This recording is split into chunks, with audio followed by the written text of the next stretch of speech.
That's really, that's Lewis for you. Yeah. 100 pole positions. I mean, just the hate the guy gets on social media. Like, I've just seen some of the posts and people are going, cheater, doesn't deserve it. It's just like, how did he cheat? I knew as soon as they said yellow flag, that's going to ruin his lap. And I was like, he's nowhere near that. There's no way is that going to ruin his lap. And then it nearly did, though. He almost caught up to it. Yeah, but it was going to. Perez was still going. He was always going to be clear by the time he got to it. So I knew that it wasn't going to ruin his lap. But it's just the way. I just knew that people would then straight away jump on it saying lap should have been disqualified and all that kind of stuff. So I had a bad feeling that happened, but no.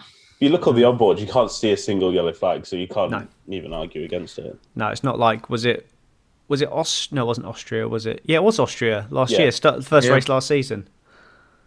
That's why he qualified down in 4th or 5th, I think. Yeah, that's right. Got a free grid place penalty or something. Yeah. Just fair enough. Them's the rules. It's harsh, but it's the same for everybody. Yeah, Bottas went off. Bottas's lawnmower That's right, company. Yeah. I forgot about that.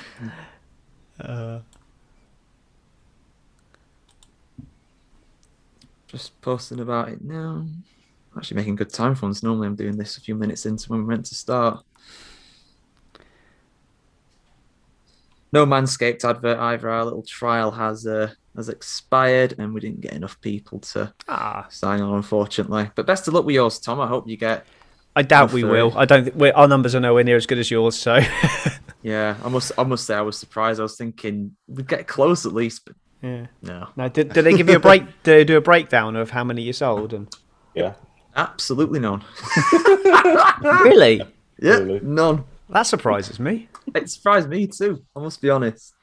I was shocked when Jared put that in the chat. I was like, Christ, I didn't see that. I didn't see that in the chat. I must have missed that. They just barefaced lied to us, though. They just said, "Oh yeah, you're on track to get the numbers." It's just like we can't have been at any point. Maybe when we first put out the advert, okay, yeah, you're on track. Well, you haven't got any yet, but you'll get there. On track in the same way that Mazepan is on track. Yeah,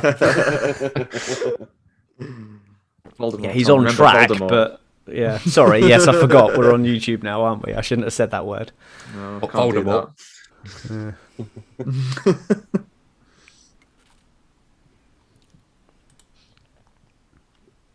If I do forget, by the way, allow me at the end of the show to give you guys all opportunity to plug your various websites, podcasts, etc. Cool. I think it's only fair.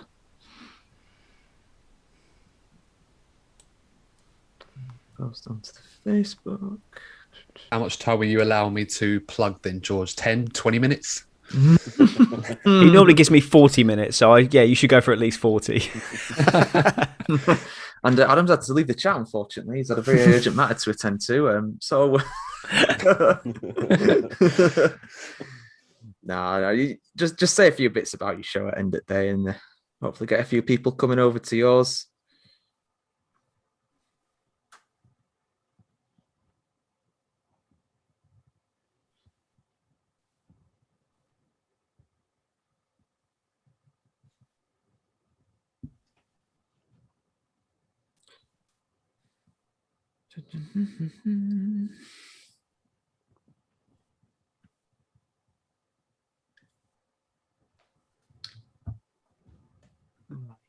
So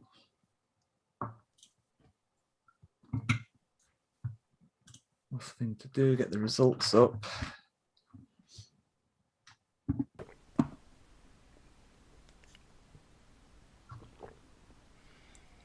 Who's last? I couldn't remember.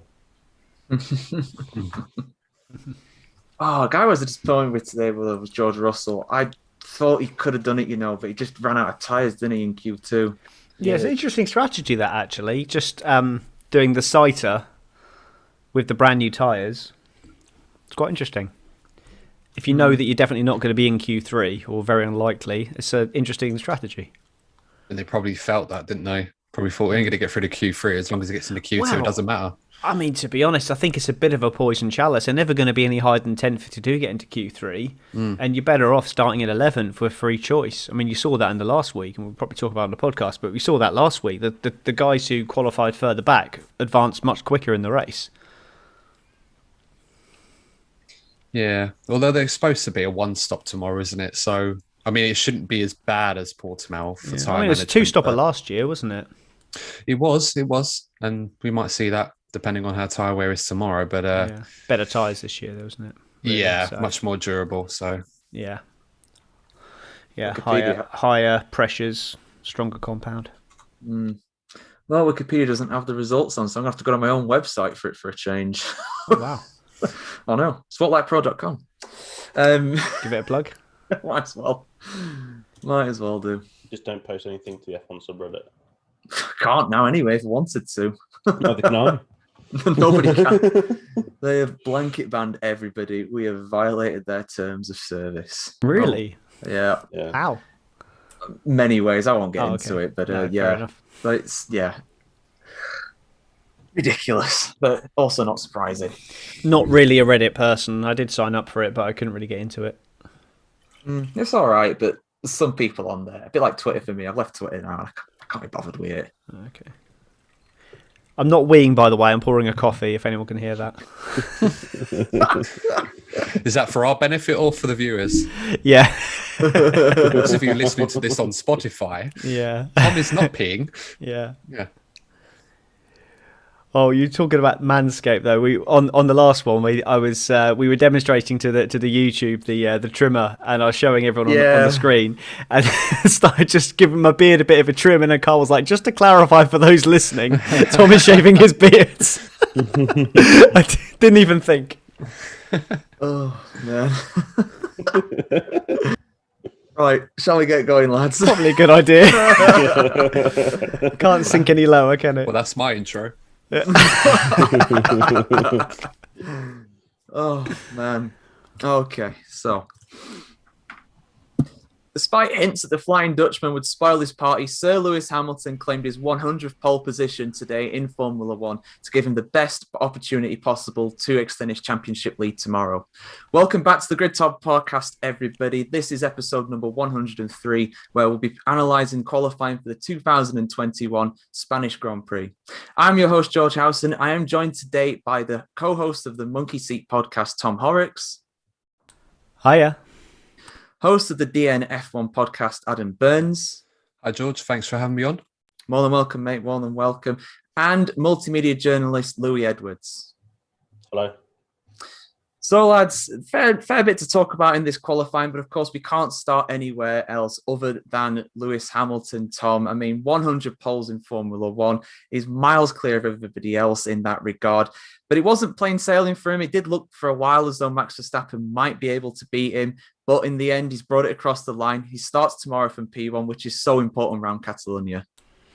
Yeah, I think that's basically a lot of the races already just happened there.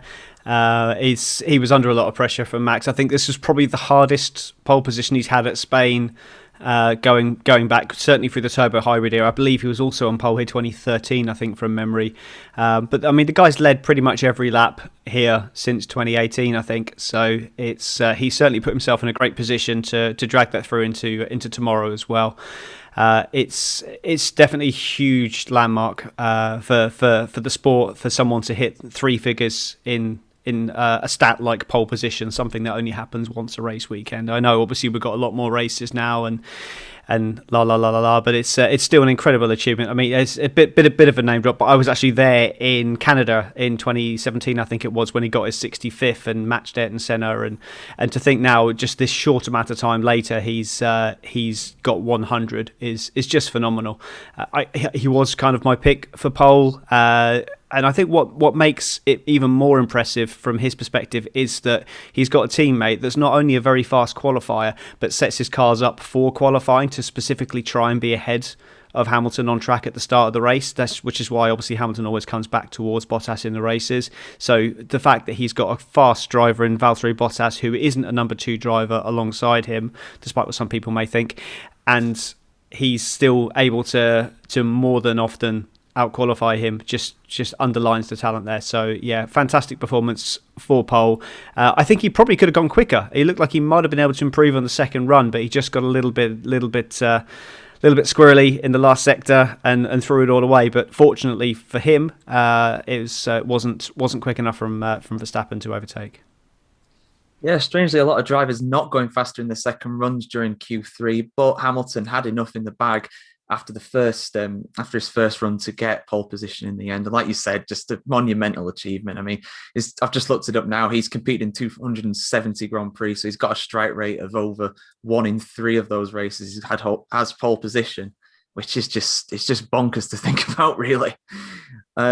But yeah, on his heels, Louis was Max Verstappen, less than half a tenth of a second behind in the end, starting in second place, which is a bit disheartening for him. But it is a long run down into turn 1 at Catalonia. He could put a move in, and from there, it's hard to overtake. Yeah, we've seen in the past that drivers who start in second place do use the long straight to the advantage, get straight into that toe, get into the slipstream, and try and send one up the inside at turn 1.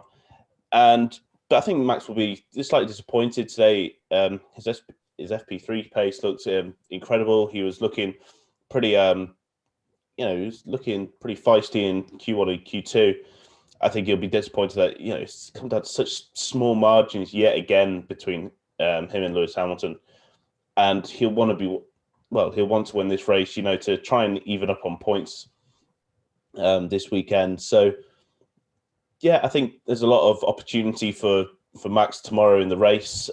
He is on that front row, and I think he's, it's not ideal place. Of course, we want to be on pole, but it's the least sort of damage he could have done sort of for his weekend. And Max is usually very good off the line. We've seen that this Red Bull tends to be quite good off the line, so maybe he could get Hamilton off the line even before turn 1. Yeah, absolutely. Hamilton, not always the best of the starts, but he had been better at that recently, to be fair. I'm really looking forward to the duel between those two going down into turn 1 and also up to turn 4, I think it is, the second braking zone. We all know the history between Hamilton and Rosberg there when they crashed in 2016. Who knows? We could see something crazy like that happen again. While I'm thinking about it, I will give a shout out as well to Michael McGillivray. I've probably said that wrong. I must apologize, Michael. But he's given us a 5-star review on Apple Music. He said, one of only 2 pods to cover qualifying. I don't know what the other one is, to be honest with you. He said that these guys cover qualifying, which is huge. Hard to get post-quali pre-race coverage. Way to go. Thank you very much, Michael. Thank you very much for your support. And yes, we do previews, race reviews, and qualifying reports for every race this season, all 23 of them. So that's 69 shows altogether this season. But yeah, back to qualifying. So, Adam, Valtteri Bottas ended up in P3 in the end, just over a tenth off of Lewis Hamilton. He will be a bit disappointed with that, no doubt, but he is a long way ahead of Sergio Perez in the second Red Bull. So Mercedes have both of their cars at the front tomorrow, which could be key with strategy. Yeah, you're absolutely right. And Sergio Perez, as well as Red Bull, will probably be a bit disappointed that he's so far down. I mean, given this season, we are seeing such a condensed pecking order, especially in the midfield, where you literally find a tenth of a second can be the difference between starting 10th on the grid and starting 4th. And in Perez's case, he has a car that should be in the top 4 at practically every single circuit. And granted, he's still coming to terms with getting the absolute maximum out of this Red Bull as best as he can. Of course, that's not an easy task, as Alex Albon and Pierre Gasly will bear testament to.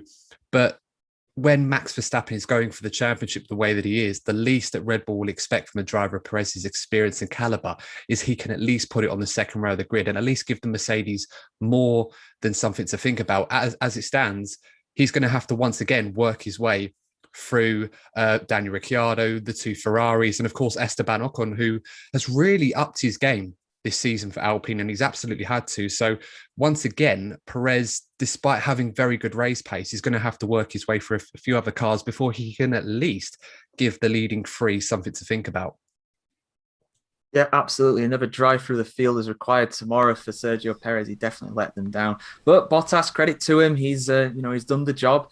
He's in 3rd place, and who knows? He's on the clean side of the grid. We've seen Fernando Alonso do really well from further back in the pack and lead. I think it was 2013 he did that off the top of my head. But yeah, so we'll move on next to Charles Leclerc, Tom, and it's really good from Ferrari to do this. They were good in FP3. I think they were on the second row of the grid if FP3 results counted for the race, if you see what I mean. And fair play to him. He's got 4th place in his Ferrari. He's wringed the neck out of it, and who knows? There could be a podium on the cards for him tomorrow. I think he's it's great. Ferrari are definitely back, and they're definitely up there as in the fight for the third best team. I think you potentially see you've got some fast guys behind him coming through as well. You've got the people starting on the getting free choice of tyres as well, so they're going to come back towards them during the race as well. But I think you've got two fast McLarens behind them. You've got his teammate looked like he had the measure of him for a lot of qualifying, but he pulled it out like Charles always does. He pulls out the quick laps when they matter, and certainly Q3 he is a star, an absolute star. If you can get into Q3, then he'll generally put it higher than it ideally normally should be. Again, you've got to look at the people that aren't there. Really, I think McLaren will be disappointed with their qualifying session, and obviously Alpine were very happy with their qualifying session. But no, Charles done a phenomenal job there. He just seems to be able to pick up results in races as well. And in the circuit, when you can't overtake, if he gets a decent start, he might be able to give Bottas a headache. We know Bottas is not the greatest at overtaking, especially on the track where overtaking is difficult. You could potentially see Max and Hamilton just pulling away, and then Leclerc doing a rearguard action. I can certainly see him being in the podium positions. Whether he actually gets on the podium, I'm not so sure. But hopefully this time round he doesn't do a couple of laps with no seatbelts on. That'd be nice, unlike last year. But we'll see. Very, very good all round from him. So I'm very happy to see that he's done well for Ferrari. It's interesting to see how that pans out in the race. Yeah, absolutely. A big ask for him to get a podium tomorrow, but it's possible. It's definitely possible. He's really shown fantastic pace during qualifying today. And another driver who's shown incredible pace during qualifying today has been Esteban Ocon, Louis. He lines up 5th place tomorrow. I mean, he qualified 6th in Portugal, but this is still a surprise. I mean, he's really making the most of that Alpine, and around a track that's very difficult to overtake, he's given himself an excellent chance for a big haul of points tomorrow. Yeah, especially when you consider the fact that he's got both McLarens behind him. This is a huge result for Alpine. And yeah, it just shows to show, like, even though we were a bit like uncertain, about the Alpine, especially after Bahrain, they looked quite a bit off the pace. It's sort of when they've come back to Europe, they've been steadily, improving sort of race on race. Imola wasn't brilliant last week, and Portimao was great. they got decent points, and then again, both cars into Q3 this weekend.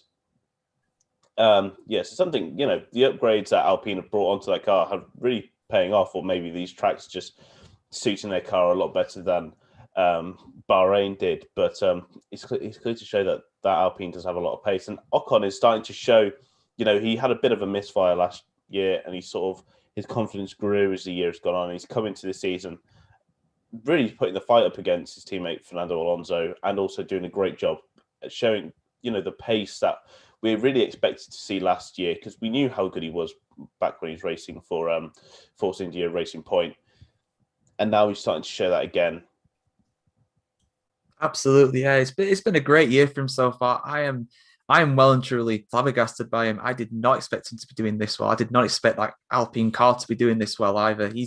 He's beating Alonso all ends up, and yeah, this could be a huge result for him tomorrow. But he's got to keep it in the race, and that's going to be difficult for him. Next up, we have Carlos Sainz. Adam, he's 6th in the Ferrari, only just over a 10th behind Charles Leclerc. To be fair, another good day for him. He starts in 6th for his home race.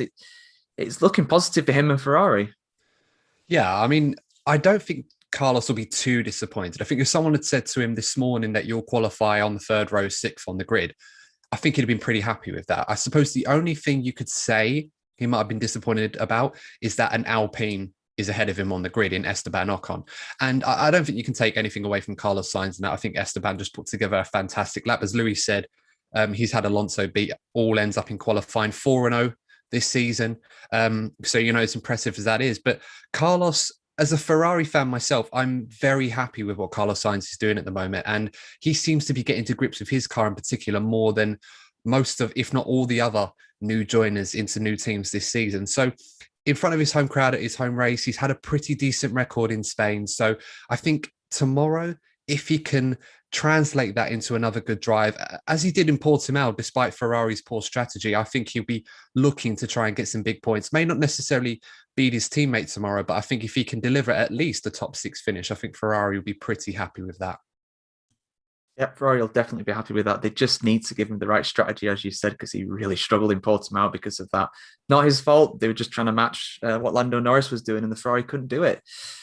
A guy that will be disappointed, though, with his performance today, Tom, as will his teammate, is Daniel Ricciardo, 7th place in the McLaren. And where did this come from? Because Lando Norris got top spot in Q2. McLaren have been looking on the up. They've been looking good. And all of a sudden they get 7th and 9th in qualifying. It's quite baffling, to be honest. Yeah, I think he'll take solace in the fact that he's ahead of his teammate. I know he's out qualified his teammate 3-1. We all know it's 2-2 because Norris went wide at Imola, but he was a lot quicker than Ricardo on that lap. But either way, he'll be happy that he's ahead of his teammate. I think he'll know that he's not got the optimum out of the car there. I think just generally the McLarens were just a little bit scrappy.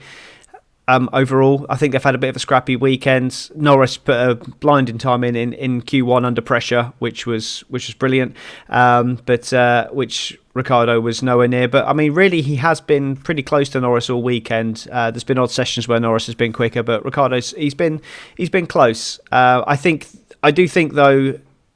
He's always been pretty good in Spain. He should have won here in what year was it? 2016 when Verstappen won. He should have won that race. He's always shown good pace here. He moved forward in the race last year. I mean, he was lapped, but then again, everyone was lapped last year, I think, apart from Bottas and Verstappen. So I think he'll be looking to certainly score points, try and score more points than his teammate. And just I think this race will be the kickstart his season. I think he'll move forward a few places in the race, and his race pace, McLaren's race pace has been great all year. I think that will continue. I think he's going to be in a fight with his teammate for the race tomorrow, and dare I say it, it's going to be a decent finish for him, as you'll find out in my bold predictions later on. He's alluding to the bold prediction. I can see what he's going to say. But yeah, so I mean, qualifying isn't everything, but it is important around Catalonia. McLaren will be disappointed with that, no doubt. But yes, like you said, Ricardo at least beat his teammate for a change. So that's good. That'll be positive for him.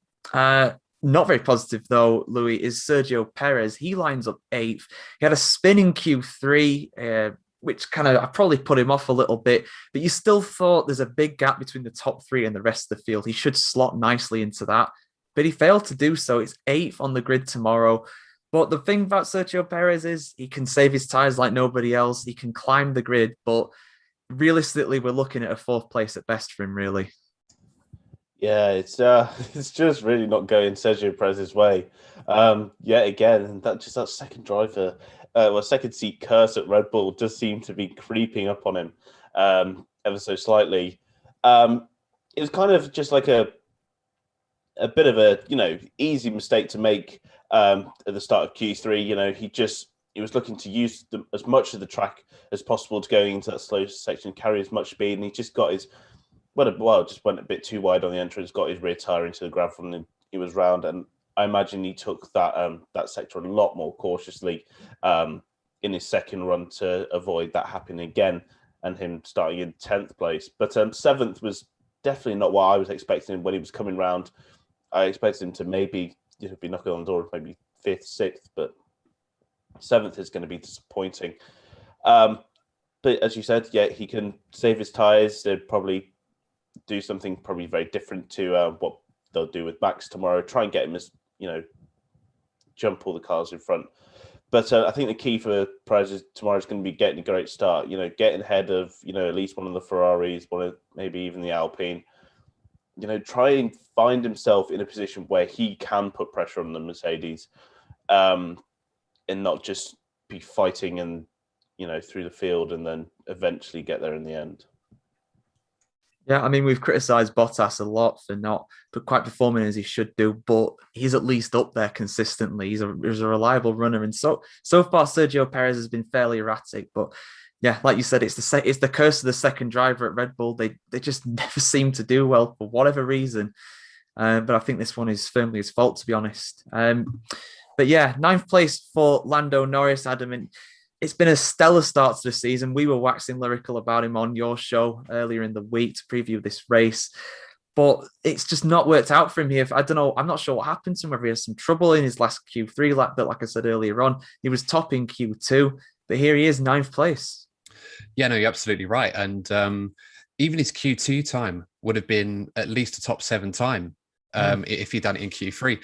For whatever reason, today was probably the first time this season, if we exclude Imola qualifying, where Lando just wasn't able to hook it up when it mattered most. And I said on the show that on my show when we covered this, that at some point Lando may have a little bit of a blip, but it's obviously how he's going to react to that that's going to be important. Tomorrow's going to be a big day for Lando. And one thing I've enjoyed seeing about Lando Norris this season is that he's been very punchy when opportunities arise. He doesn't wait around to find the perfect moment. He literally jumps straight in at the earliest opportunity to catch people by surprise and make up places. He did that in Portimao when he overtook Perez on the restart, managed to get in a great position, and it made his race, especially that second stint.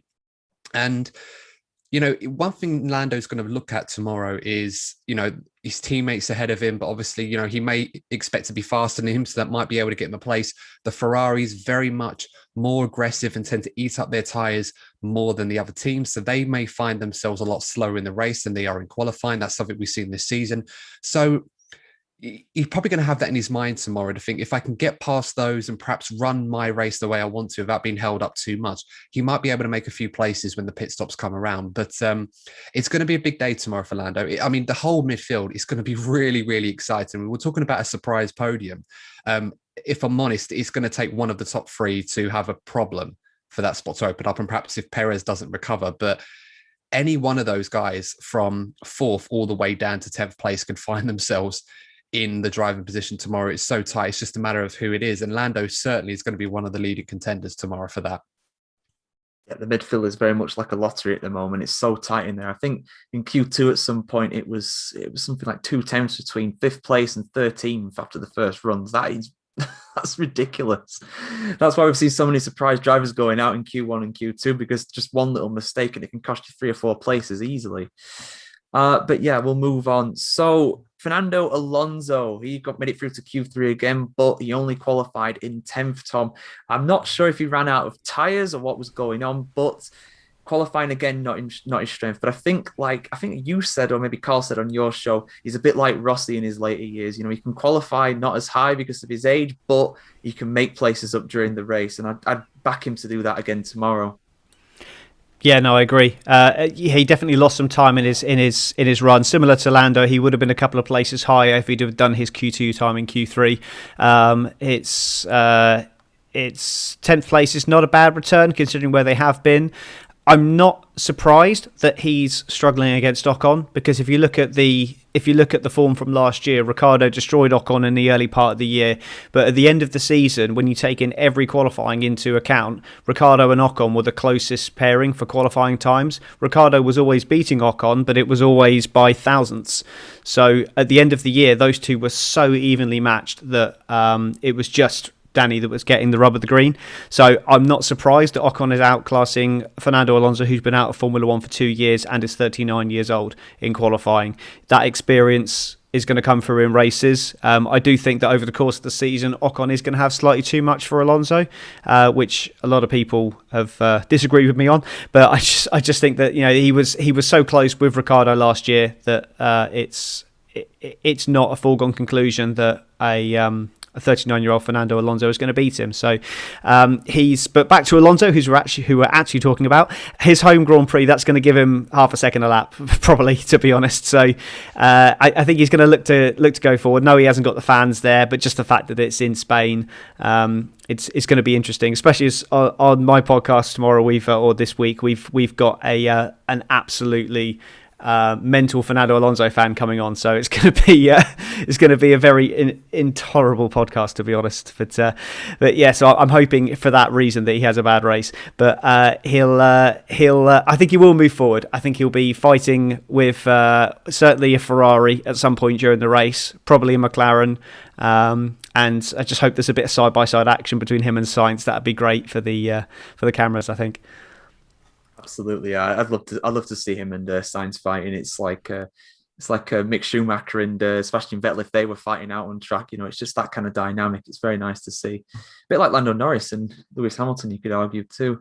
Anyway, back to qualifying. So 11th and 13th places are the Aston Martins, Louis. I think a bit better than what we were thinking they were going to be. Lance Stroll in 11th, Sebastian Vettel in 13th.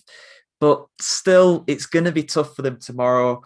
With Vettel, I think he got top 10 in qualifying in Portugal, but he slipped down during the race. It's the race where they're really struggling. So how do you see them getting on tomorrow? I think it's going to be very difficult for them tomorrow. It's just the severe lack of overtaking, overtaking points in Spain make it difficult for anyone from really outside the top 10 to really challenge sort of further up the field. But I think it could be a matter of getting a good start, getting into points. 11th is that sort of key position outside the top 10. You're on your fresher tyres and you're only starting 4 meters from a points finish, so that could make a difference. But I think the Aston Martin hasn't been great. Their race pace hasn't been brilliant. I can't see maybe the likes of Sebastian Vettel, maybe Stroll could get into the points, but I don't honestly see Vettel probably knocking anywhere near the points tomorrow. I think it's going to be another difficult day in the guys in racing green, but you never know. Something big could happen in front, but it's not racing green. It's not racing green. They've said this. It should be. But yeah, anything can happen. But my prediction is that nothing will probably happen. Fair enough. They do have free choice of tyres, which should help them. They should be able to start on the mediums if that is the preferred race tyre, which I believe it is. I think someone else that is more likely to challenge the top 10, though, Adam, is Pierre Gasly. He starts in 12th position. AlphaTauri with a poor day, of course, but he does have the free choice of tyres. He does have the Honda engine in the back. So there is a chance of points for him again. Yeah, absolutely. And, I think AlphaTauri have to look to the race, particularly for Pierre Gasly, to try and make his move up the field. I mean, you and I spoke about this on my podcast earlier in the week, and I posed a question to you that there was a fear that despite AlphaTauri at early point of the season looking like they may have had the 3rd or 4th best car after pre-season testing, that they may have already missed their best opportunity to capitalize on big points. And seeing the performance of not just him, but Yuki Tsunoda, of course, which I'm sure you'll come to later on in this podcast today, I feel that there is already that fear that AlphaTauri may have already missed out on that opportunity. But having said that, Pierre Gasly, as he had done last season, was an outstanding performer in the race. Of course, he scored points at last week's Portimao Grand Prix at the Death, getting ahead of Carlos Sainz. So if they can take advantage of that strategy, and if it is a one-stop, as some of the experts from Pirelli are saying, then Pierre Gasly will probably fancy an opportunity to steal a few points if they manage to manage that strategy okay. And of course, anything can happen tomorrow at the front. It's so close that people may make contact. There could be a safety car.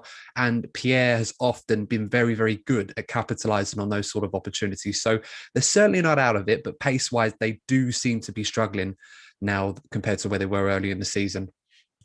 Yeah, their pace seems to have dropped off a cliff after Bahrain and Imola, Portugal and Spain so far. They've really not shown much at all. There we go. So from one Alpha to the other Alfa Romeo, Antonio Giovinazzi 14th, Kimi Räikkönen 17th. Tom, I'd be lying if I said that we didn't expect this. It's still disappointing for them, but hopefully they should both at least keep their wings clean during the during the opening stages of tomorrow's race. Thanks for coming to me for Alfa Romeo. You know how much I love Alfa Romeo. Oh, I do, yeah. You sing their praises all the time. Yes, without that. Dynamic team. I do think, though, it's nothing was made of the fact that Antonio Giovinazzi made it to 14th. And I think that's to be honest, given the pace that Alfa have shown and just how vanilla they've been, I think out-qualifying George Russell is quite a good achievement for Antonio Giovinazzi, and just underlines for me why Kimi Räikkönen is a spent force in Formula One. I know I've just lost every single fan in the world, but there's once again, there's nothing really to write home about for Alfa Romeo. The car is just as bad as it was last year, but the Ferrari engine is slightly better. So as a result, they've moved forward a little bit, but they've still got no points. They've got two drivers who aren't going to be particularly aggressive pushing forwards on track. When all of the stars align, you might get a point or two out of Raikkonen. When there's a lot of retirements, you might get a couple of points from Giovinazzi if situation dictates. But it's great that they're 14th, and that's really quite sad. Considering that when Alfa came back into Formula One, I know it's not a works Alfa Romeo outfit, but when they came back in, I remember some people saying, were they going to challenge for the championship? And people need to remember, this is Sauber. They're not going to challenge for a championship. So, it's just kind of, they're just ticking down the time left before Alfa Romeo pull the plug, and then Sauber end up fighting for cash and being perennial backmarkers once again. Sad, I know, but that's the reality of the situation. But Giovinazzi out-qualifying his teammate, just staking his claim to, be at least in the conversation for when that team reboots next year. Is he going to be one of the drivers? My gut is probably not. But if he's consistently beating Raikkonen throughout the season in qualifying and in races, then he's got a chance of being on the grid next year. And I just, for the sake of the youngsters coming through, I just hope Raikkonen decides that it's time to go now, because he's not doing his legacy any favours. I know it's just a hobby to him and he's having fun, but there's people out there that are trying to carve a career out of this and fully deserve to be in Formula One. And in my opinion, he doesn't. So, yeah, good luck, Alpha. The views of Tom Horrox do not necessarily reflect those of F1 Chronicle nor the F1 Grid Talk podcast. No, but I do agree with what you're saying, though. I really do. No, you don't. No, I do. Honestly, I do, because you're right. Kimi Räikkönen, I do disagree that I don't think he's good enough, but at the same time, he's just out there. He's collecting points finishes. If he's very lucky, he's collecting races. Whereas a driver like Callum Ilott or Mick Schumacher should be in that Alfa Romeo instead of him given an opportunity to advance their career. He's just on the way out. But yeah, that Alfa at the end of the day is not particularly great, is it really? I mean, yeah, you said it. Giovinazzi got 14th. He beat George Russell, but that was largely because George Russell ran out of tyres for Q2 and couldn't set a lap. So I think Russell would have still beat him in a straight fight. But yeah, we'll talk about Russell, Louis. I mean, obviously the Williams car of its peaky downforce, it does do better in qualifying, but the strange tyre strategy that Simon Roberts used for George Russell just didn't work out. They got through to Q2 and then didn't have anything good to set a good lap time with. Yeah, it was a slightly strange tyre strategy for qualifying. They sent him out on I think it was a sighter lap in Q1, to get more grips with the braking points and where everything was, and then they got comfortably to Q2, as we kind of expect from George Russell these days. From there he couldn't do anything. He was sat, just sort of went on one run, set a pretty mediocre lap time. It wasn't anything special because he wasn't really a set of tyres that he could set anything special with. And I'm not saying exactly Q3 was on the cards for George Russell, but I think, like what we saw in Portimao, get him up, as far up the grid as possible, and you can try and do something. I know the downforce and the wind seems to really mess with the Williams aero, and it does make that car, as George said, pretty much undrivable at times. I'm not sure how it's going to come back to in the race. I think they're a bit, a little too far down to really make anything sort of work. I know your bold prediction is probably going to be going out the window later, George. So I don't think Russell for the points is on the cards. But I think Williams have not gone with the wisest decisions today. No, I don't think they've gone with wisest decisions either. And you can extend that to myself. I didn't go with the wisest decision to go for George Russell for the points. I did say that I did not think it had happened, to be honest, but I still got to go with it. I got to keep the momentum going with that. So, there we go. 15th in the end for George Russell. He could have maybe got into the top 10 with a clean lap. Who knows? But just wasn't to be in the end for him. But out in Q1 was Yuki Tsunoda, Adam. He finished 16th in the end. And yeah, not very good for him, but some pretty interesting things said by him after the race, allegations made against the team, basically. And it's not really what you want to hear. No, you're absolutely right. Just briefly before I get into that, Tom, I've got to ask, who are the people that you speak to that say Alfa Romeo are going to win the World Championship? Do they watch F1 on a Friday when Alfa run their cars on fumes to make their cars look great? Because I've got to say, I mean, they're either watching the wrong sport or they need to be told that F1 happens on Saturday and Sunday as well, mate. This was more when they first came back into it. When Raikkonen joined them, they're saying, "Oh, Raikkonen's going to win races for Alfa Romeo." No, he's not. It's just a hobby for him, isn't it? Yeah. But yeah, with Yuki Tsunoda, you're absolutely right, George. Complaining about the car quite emphatically. I mean, Yuki is certainly not shy. He definitely wears his heart on his sleeve, and I admire that about Yuki. Although I do feel a swear jar might be in order in the garage to get the money back for any damaged parts that they sustain in the season. But that being said, it's been a disappointing day, I think, for AlphaTauri in general. Yuki Tsunoda, of course, would not have wanted to go out in Q1, probably didn't expect to go out in Q1. But I think we're starting to see with Yuki Tsunoda that whilst he does have a lot of talent and a lot of potential that we saw in the first race and in preseason testing, of course, there is perhaps a temperament issue there that needs to be addressed in Formula One. You can drive emotionally. You know, we've seen many drivers, Seb Vettel, of course, definitely has had his moments in the past where he's driven emotionally to some degree where it's worked out for him, and other times like Azerbaijan in 2017 where not so well. But, you know, when you're a rookie driver in Formula One, you kind of just got to go about your business, try and find a rhythm, find a groove. Don't let any frustrations kind of cloud the way you're driving. And it does seem that Yuki is perhaps maybe overdriving the car a little bit. You know, he has a very unique way of driving the car, especially the way he handles DRS through, you know, opening a little bit earlier than others through the corners. He's able to control that really well. But it just seems that when he's driving more methodically, as he did in F2 last season, he was phenomenal, really was. We're starting to see frustrations into his driving, and that is affecting him. So hopefully for his sake, he can just calm it down a bit, not necessarily tone it down, but calm down you know, the emotions that he's feeling in the car and just really try to get the performance out of it that Gasly is. As hard a task that is, because at the moment it's not going to get any better for young Yuki, and we want to see him in there fighting for the points with his teammate because he's certainly got it. Yeah, absolutely. I mean, the guy's got brilliant pace, but he's just really not shown it these last few races. I don't know if it's the track or what, but it just doesn't seem to be agreeing with them. And going about his business like that, like airing his dirty laundry like that in public and right on the team radio. You know, I'm not going to repeat exactly what he said, but yeah, he was not a happy bunny. And I don't think Franz Tost will be a very happy bunny either. I think he'll have a few choice words for his young driver there after qualifying today, because he made the team look a bit stupid and a bit silly when they're doing the best job at the end of the day. So we'll move on. 18th place, Tom, for Mick Schumacher. 20th place for Voldemort, as we expect from him. Haas, you know, right at the back of the field, but at least Schumacher beat a Williams. At least we can say that about him today. Yep, and hats off to the other Haas driver who managed to qualify within 0.7 of a second of the guy in the same car as him. So well done, congratulations.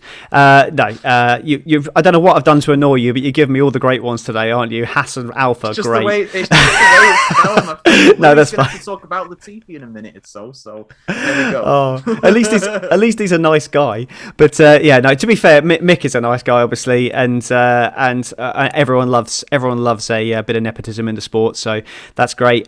Schumacher, he beat a Williams in qualifying, so yeah, that's good. I mean, it's not. I know Barcelona can be a bit windy, but at least it's consistent wind. It's not like it was gusty like it was in Portimao, so that's solid. That really, I think Williams are kind of starting to slip backwards a little bit, which is a little bit confusing given like the trajectory that they're on.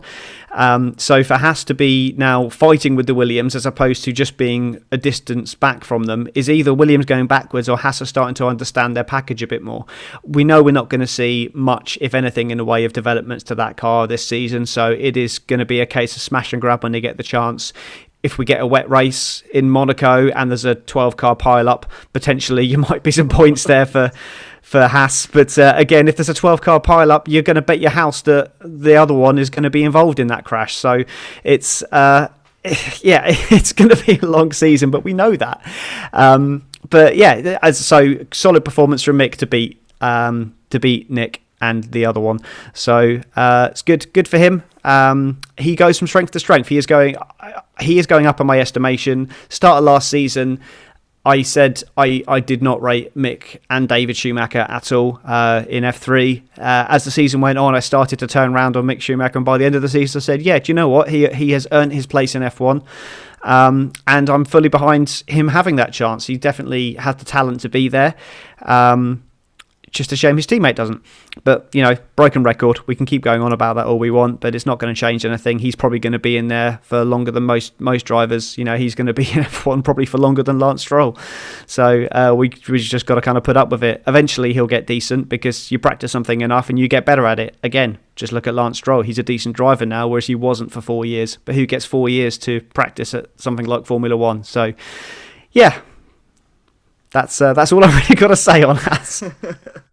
Well, when your dad's a co-owner or investor or whatever, and probably shortly own the whole team, he'll get more than a shot at staying in the sport. Unfortunately, that's how it goes. But yeah, so Schumacher doing all he can in that car, beat Latifi, so fair play to him in that regard. But yeah, we'll talk about Latifi very briefly, Louis. Not a hell of a lot to say. I mean, he did seem to do well in Portugal. He was up into Q2, but right back down to earth again in Spain. Yeah, well, I don't know. I don't really know what to say about Nicholas Latifi apart from P19 behind a Haas is not where Williams want to be. Especially, I mean, I could say especially where George finished, but George Russell has been out qualifying Nicholas Latifi. Is he still unbeaten against Latifi? He's got yes, he is. Yeah. So it's not really a surprise. I think we could also probably say the same about Nicholas Latifi sort of in coming years, that he'll probably be given a lot longer in F1 than most people due to his massive wealth and the money that is, I'm sure his dad is pumping into Williams. So I don't really know what to say. I'm sure he'll beat Nissany next season. Yeah, I think it's pretty certain that Nissany will be the second driver at Williams. The amount of time they've given him in the car in practice and testing, he's going to be there, unfortunately. But there we go, money talks. What can we say? But we'll move on to our performer of qualifying, driver of qualifying, driver of the day. I don't know what you want to call it, but yeah, best performer today. And I will give it to Esteban Ocon. 5th place in the Alpine, resoundingly beat Fernando Alonso. Very good again from him to jump even further up the grid than the last race. I didn't think that was possible, but he managed it. So fair play to the guy. Adam, who was your man of today for qualifying? I absolutely agree with you. I mean, I would love to give it to Lewis for his 100th pole position, but I think, fair is fair. Esteban Ocon definitely deserved it.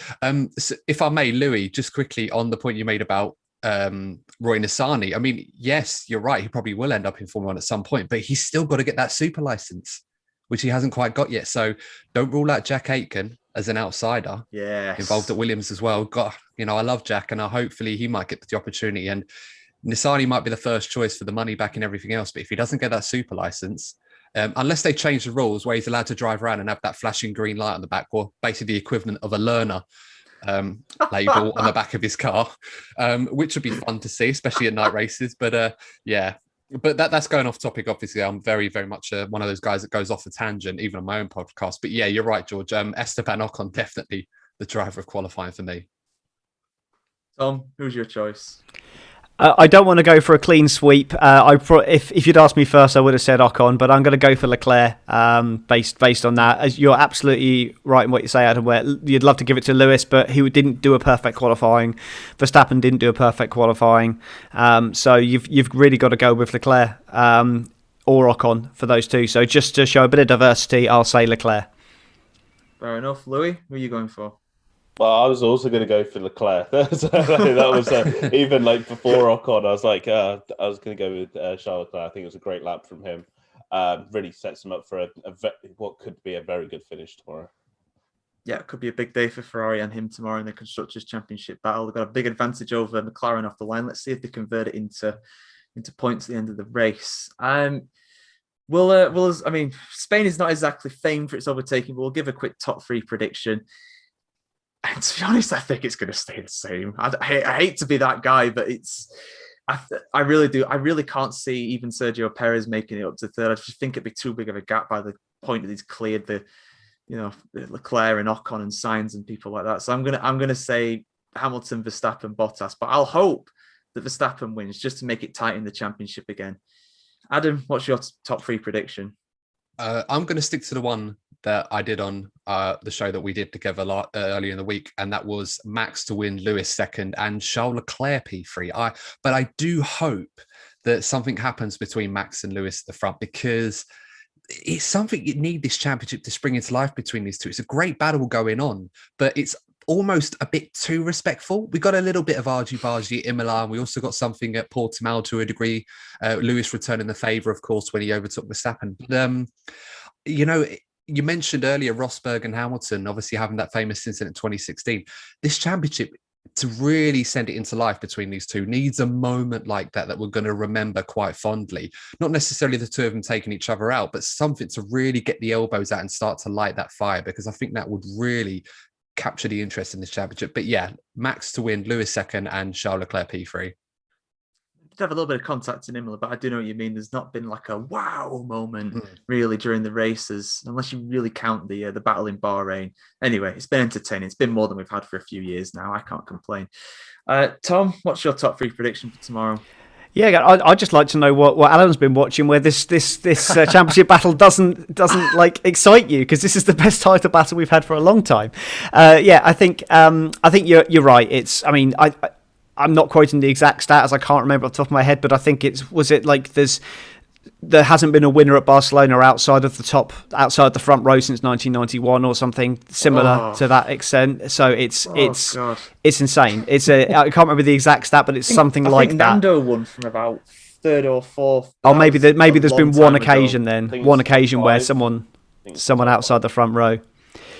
But yeah, either way, it's not a regular occurrence for people to be winning from outside the front row. So I don't see that changing. The one thing that does concern me a little, I say concern me, but might be a point of interest, is the fact that Hamilton did his Q2 time on scrub tyres, which means his tyres have done a little bit more distance, which did confuse me. I thought it was going to be a side to lap and he'd abandon it when he knew he'd be through, but he didn't. He completed the lap and improved, so he's starting on those tyres.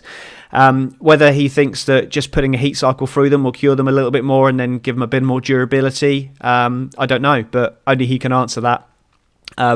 So I think even based on all that, the fact that Hamilton is so good at Spain, I'm still going to go for Hamilton, Verstappen 1-2. I am going to double down for my 3rd place, which is going to be paired with my bold prediction of a Daniel Ricciardo podium. I just think something's got to happen at Spain at some point, and I think that the midfield is so tight.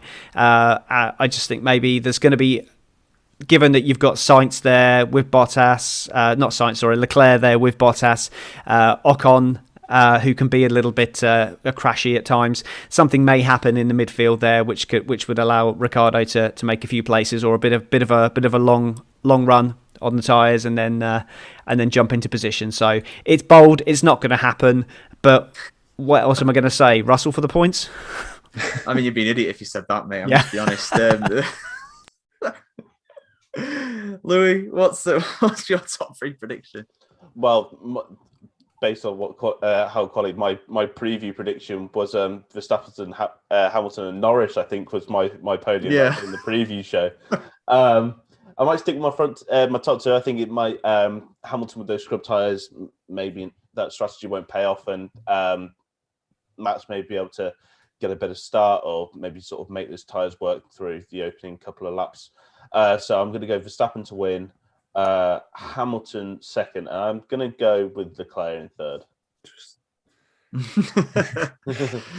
My guy Louis. I didn't like that. Oh, fair enough, man. Fair enough.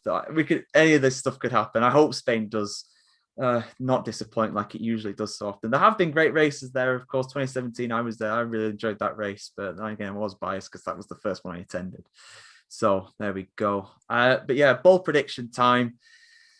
You know what? I've got to do it. I don't think there's a hope in hell of it. I really don't. I think that, honestly, I think Schumacher getting in the points would be more likely at this point than Russell, but I need to keep this train going. I need to keep it chugging on. George Russell in the points, his first Williams, top 10. I can't even keep a straight face saying it. It's not going to happen. It's not a bold prediction. It's a stupid prediction. It's not going to happen. But it's a curse. It's not a prediction. It's a curse. I am personally cursing George Russell. This is all my fault. Not Williams, not himself, not Bottas. This is all on me. So there we go. I'd love to read the race report to find out how that's going to happen, George. Well, you can check out the race report on sportlightpro.com shortly after the Grand Prix is concluded. Give us a one-day review in advance. How does George get in the points? Oh, God, we could run millions of simulations and only about 2 of them would throw up a top 10 for Russell. Adam, what's your bold prediction? I'm going to go with Seb Vettel getting in the points. I know qualifying hasn't been good for him. And of course, I expected him to do a bit better, given that he had the new parts on his car that Stroll had at Portimao.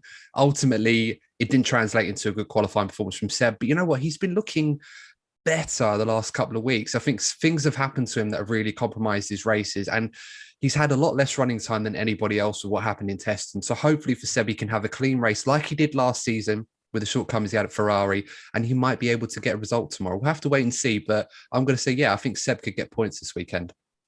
Yeah, you never know. He's got the free choice of tyres. He could start on the mediums or the hards and run it long like he did last season. It could work out for him.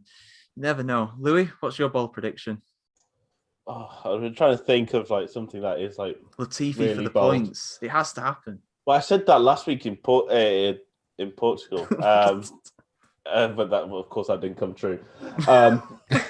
So I'm going to go sort of maybe a bit sort of rather than race results. I'm going to go Yuki Tsunoda not to swear on any of his broadcasted team radios. Oh, come on.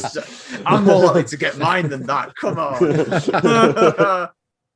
We'll see. Oh, God. There's going to be some golden radio. If him and Raikkonen are battling and there's some sort of controversial incident, that'd be the best. I can't wait. They are starting up next to each other on the grid as well. It's perfectly possible. It could happen. Right. So, yeah.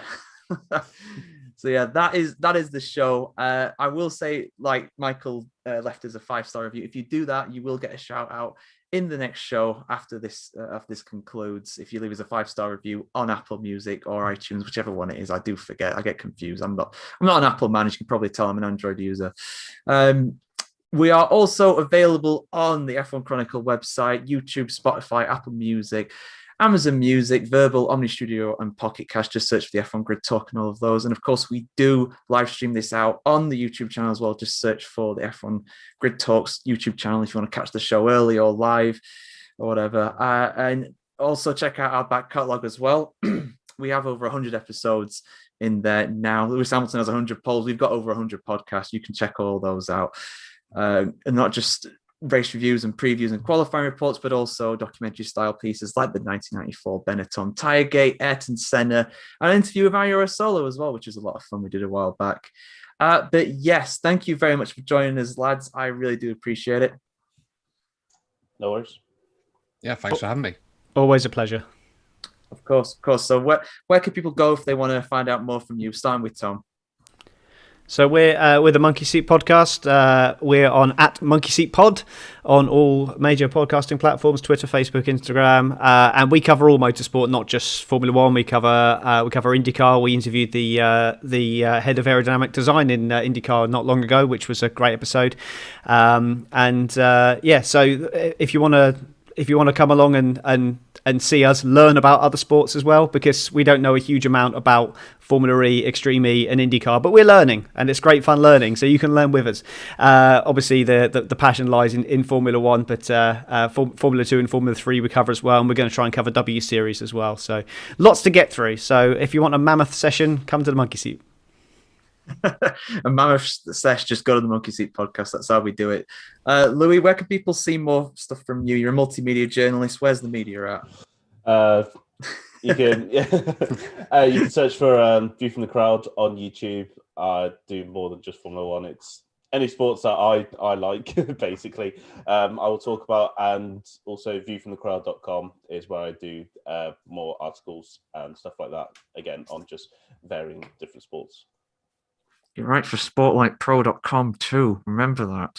Yes, just read my most recent Chelsea column that was published earlier today. Thank you very much. Tom seems to be teleporting out for people who are looking on YouTube. I have no idea what's going on with my camera today. I've gone from sunburnt to Casper. I don't feel so good, Mr. Stark. No, it's still too raw. It's still too soon. Adam, where can people see or hear more from you? Well, thanks, George. Yes, so if you are interested in checking out more from me, we have a podcast at DNF1. So if you are unfamiliar with the name, check out Mazepin's interval tomorrow and you'll see a big DNF next to that at some point. Just add a 1 on YouTube and that's where you'll find us covering podcasts and videos on all things Formula One. Of course, George has featured on one recently, so check that out on the Spanish Grand Prix preview. And I'm pretty sure Tom and Louis, with their blessing, will feature on that in the very, very near future. So yeah, definitely check that out, DNF1. And of course, you can find us on Twitter, Instagram, Facebook, and your favorite podcasting platform as well. Oh, now I get it. DNF1, very clever.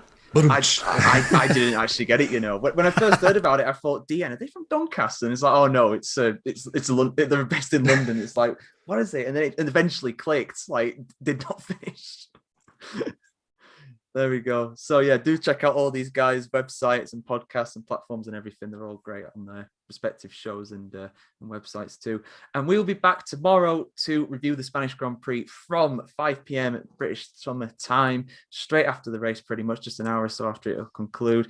And yeah, we'll see you for the next one. Goodbye. Goodbye.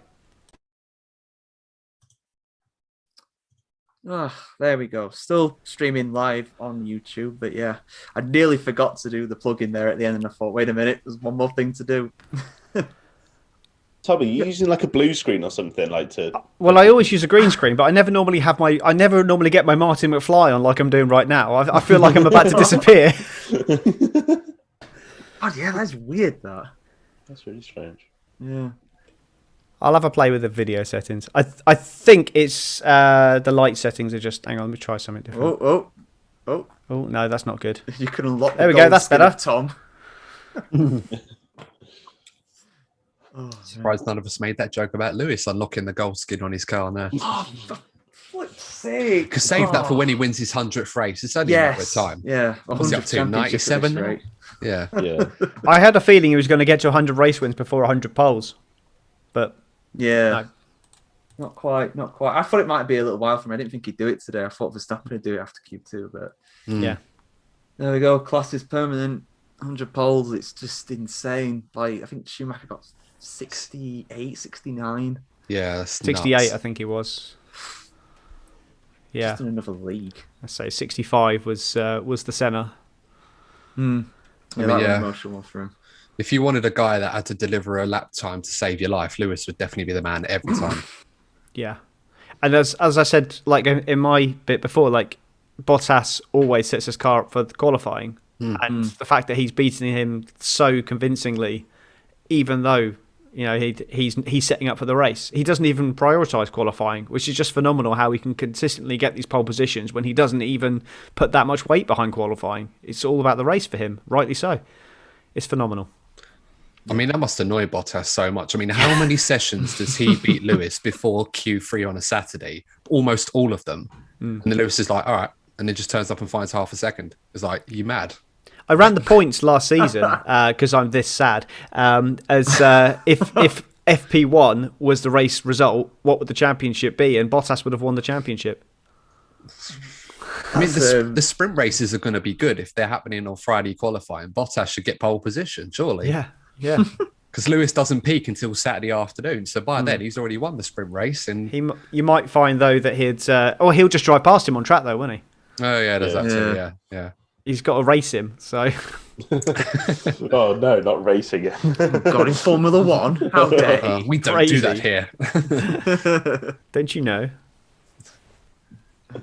I'm actually really looking forward to seeing how these sprint races. Like, even though I'm not perhaps the biggest fan, I'm more intrigued to see how it's going to work and if it actually works well. Because I think the first one's at the British Grand Prix, isn't it? So yeah, it's going to be an interesting test bed. I quite like to see them sort of, because people are moaning about saying it's not going to change anything, but just it's an opportunity just to give this a go in a basic format, and then next year they could say, okay, so we've seen that this either works or it doesn't work, or whatever happens with it. And then they can tweak it for next year. And I would be all for 6 races next year to have some kind of sprint session. At the end of the day, you're losing FP3 effectively and replacing it with a competitive session. That can't be bad. Yeah. Yes, it's not going to dramatically change the format of the weekend, but it's a competitive session in place of a practice session. I love practice sessions, but they are boring for fans, and this is something that's going to be better for the fans. So that cannot be bad. So I'm all for it. Give it a go, and let's see what happens of it. My only concern is that they, as people have said, if someone is out of position in qualifying, they're then going to move forward in the sprint race back to where their natural position would be, which means there'll be less overtaking in the race, if that makes sense. So that's my only concern with it. But equally, whenever that does happen, you're going to have one Snowden moment where he goes through the gravel and then causes 2 or 3 people to lose positions. And so I think there'll be more mixing up than there will be sterilisation. So I think it's going to be good. I want to see how it goes, but I don't know, something about it. Maybe it's just the purist in me just doesn't like it that much, but I can see why they're doing it. And now is a good time to do it. I can see why they're doing it now. It's worth a go. Who knows? It might be great. If you're a purist, do you want to go back to front engine cars and little spindly all-weather tyres? Where does it stop? You got to change. Formula One changes constantly. Every year is different to the previous year. So just some years change more than others. It's a constantly evolving sport. So give it a go. Some people have argued, we wouldn't have the current qualifying system if it wasn't for change and experimentation with the old, because otherwise it would be drivers going out one at a time setting a lap time. Or the hour qualifying. Oh, God. Yeah, where you sat there for 45 minutes waiting for someone to come out on track. Or elimination qualifying. Yeah. Do you know what? Elimination qualifying, I was not against. If you took away the current 3-tier qualifying system and then put an hour session, which was elimination qualifying, 20 minutes to set a lap time, and then every 3 minutes someone got eliminated after that. If you changed it to that format, I think elimination qualifying could work. And I'm not against them varying it. Over the course of the year, you say 6 races have got elimination qualifying, 6 races have got sprint race or sprint qualifying, and then another 6 races have got a different system, and then the other 6 are the standard one that we got now. I'm all for mixing up per race weekend, tailoring the race weekend to the circuit. You're obviously not going to do sprint qualifying in Monaco because that's just pointless. But I would be up for that. And again, elimination qualifying, but in a different format to 3 sessions, because that just didn't work. And the teams didn't even try to make it work. They just knew it'd be terrible. Yeah. No, it makes sense. I mean, I talked about this a couple of weeks ago on my podcast, and I kind of proposed the idea that perhaps at some circuits you can trial a sprint race, or at other circuits you can have the traditional qualifying that we have, and then at other circuits, say Monaco, for example, you can have something similar to what we have, but perhaps everyone has one shot qualifying there just to avoid stuff like traffic. So it may end up, they might consider an idea like that. This is my biggest concern, obviously, other than devaluing the Sunday race, which is obviously the important one, is are they trialing sprint races too soon? Perhaps it's something they could have waited for next year, when the pack ideally would be much more bunched together and a lot more random results might occur, instead of this year when, unless something happens, all of those races are going to be dominated by the 2 Mercedes and Verstappen, which is where the points are. And qualifying position for the race on Sunday is what everyone else is going to be fighting for. I think it's probably is best to do it this year, just because then you get a sense of the tracks on which it is more likely to work than ones that do it. I think it's better to get it horribly wrong this season than go next year and then like with all the new changes and then get something again like horribly wrong. I think it would be at least you've got some data to go from then. Yeah, I think it's a lot better. So. Yeah, I agree. The only issue that I have with that is that they seem to be cherry picking specific races which are going to guarantee overtaking, which make the sprint races look more exciting than they actually could be at other circuits like Spain, for example. You'd never have a sprint race there as a trial because there's hardly going to be any overtaking in the sprint race. Whereas you go to somewhere like Silverstone or Monza and wherever else they decide to go, which I imagine would have been Brazil, but if it weren't for COVID stuff going on, you're going to be guaranteed a lot of overtaking because those are the best places for it. Do you not think that's the idea though? Because if they're trialing them this year in cars that can't overtake on tracks where it's a bit easy to overtake, next year when the cars can overtake, it might be, well, look, it worked last year with cars that couldn't overtake, so maybe this year at a different track it will work because the cars are closer now. Well, it's assuming that we're going to get a pack that's condensed as much as we're seeing right now, or even more so, and also that the rule changes have the desired effect, which we hope they do, but there's no guarantee. And I agree, it is something that they do need to trial to make it look as good as possible. I'm just wondering if they're deliberately trying to make it look too good, and that overtaking, there can be a thing as too much overtaking. Without sounding like, and my issue with Formula One has always been, yes, they try to chase equality in performance as much as they can or closing the gulf. But we've seen some other races in other series where there's been too much randomness to the point where it's not really that exciting. You just look at IndyCar, for example. Hundreds and hundreds of overtakes in IndyCar, and it doesn't mean anything a lot of the time. And it actually annoys me when there's too much overtaking because it's harder to follow. What you want is difference in competitiveness between cars, because when all the cars are the same performance, you end up with just a DRS train of cars that are all within 1 second of each other but can't overtake because the car in front's got DRS and then the car up front is just quick enough to hold on. So you don't want all the cars, you don't want it to be like a spec series. You want performance differentiators between each team to cause that that variety in performance in various areas of the track. So, you don't want it to be crazy, and we don't want it to turn into like F2 and that kind of thing in IndyCar. We want Formula One to be something like what it is now, but maybe just a bit better. Maybe have something, like bring back the sort of the Pirelli tyres that used to like fall off a cliff and you'd only use them for sprint racing. So teams that can look after the tyres can take the tyres to the end of the race, while some other teams that maybe chip their tyres. Because I know with the sprint races, there's no mandatory pit stops, but you can, of course, make that pit stops. And in F2, you've seen some of the best sprint races in F2 have been because, take maybe Leclerc at maybe like Azerbaijan or Bahrain, they've made that pit stop and they've charged through the field, and they've sort of made the race a lot more exciting than it would have been if he just decided to drag out the tyres for the entirety of the race.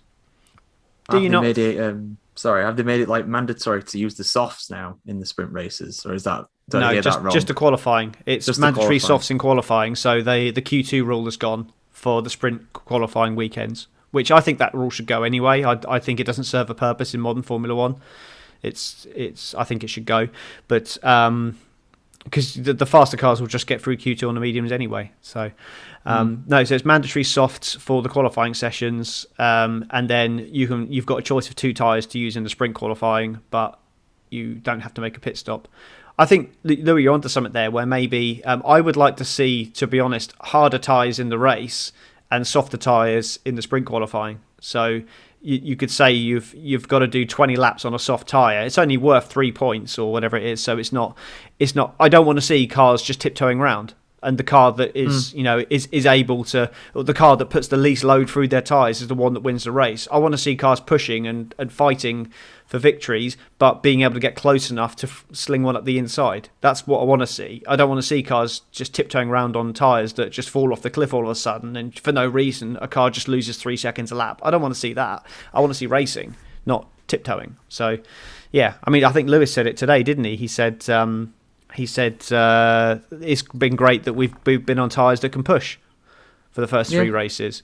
But I'm pretty sure Lewis was the biggest, the person who was complaining most about these tyres when they tested them last year. But hey-ho.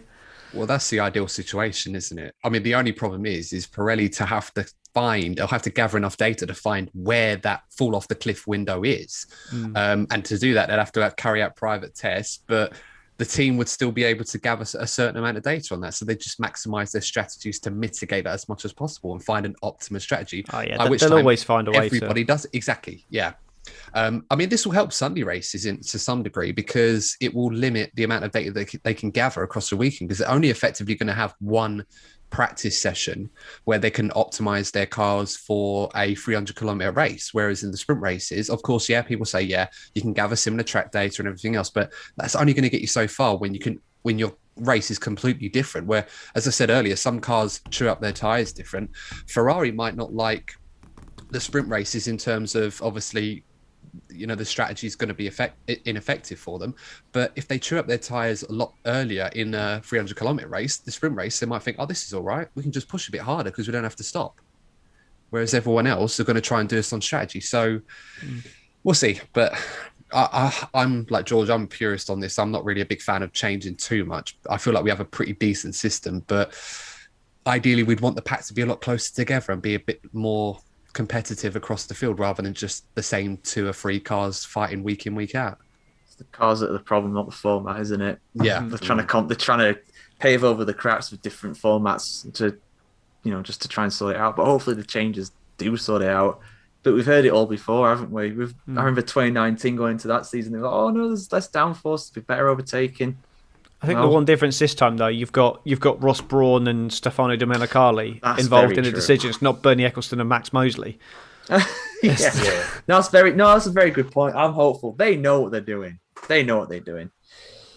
It should be all right. But anyway, I don't want to be rude, but I've got to run. I can hear Rex going mad in the next room. He's just woke up. But yeah, I'll see you all later. Thank you for coming on the show today. I'll let you know when the next ones will be. Great. All right. Take care, everyone. See you later, guys. See you guys. See ya. Bye.